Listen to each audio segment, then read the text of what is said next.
السلام علیکم۔ آپ دیکھ رہے ہیں کے نیوز ایچ پی۔ میں ہوں کرن خان۔ چلتے ہیں آج کی اہم خبروں کی طرف۔ رخ کریں گے اکاڑا کا، جہاں سے رپورٹ کر رہے ہیں ہمارے نمائندے چودھری محمد جاوید۔ غازی سلطان ساکی قائد اعظم پولیس میڈل کے لیے نامزد، سیاسی و سماجی شخصیات کی جانب سے مبارکباد کا سلسلہ جاری ہے۔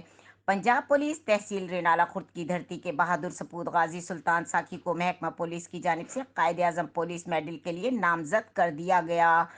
قائد اعظم پولیس میڈل محکمہ پولیس کا سب سے بڑا اعزاز ہے اور یہ میڈل ان جوانوں کو دیا جاتا ہے جو جوان اپنی جان کی پرواہ کیے بغیر عوام کے جان و مال کی حفاظت کرتے ہوئے یا تو شہید ہو جاتے ہیں یا پھر غازی ہو جاتے ہیں۔ تحصیل رینالہ خرد کے اس بہادر سپوت نے درجنوں پولیس مقابلوں میں حصہ لیا اور 2 بار پولیس مقابلے کے دوران گولیاں لگنے سے زخمی بھی ہوئے۔ اس کے باوجود یہ ابھی رکا نہیں ہے، علاقہ بھر سے سیاسی سماجی شخصیات کی جانب سے مبارکباد کا سلسلہ جاری ہے۔ مزید خبروں اور اپڈیٹس کے لیے ہمارے ساتھ رہیے گا۔ تب تک کے لیے اپنا خیال رکھیں۔ اللہ حافظ۔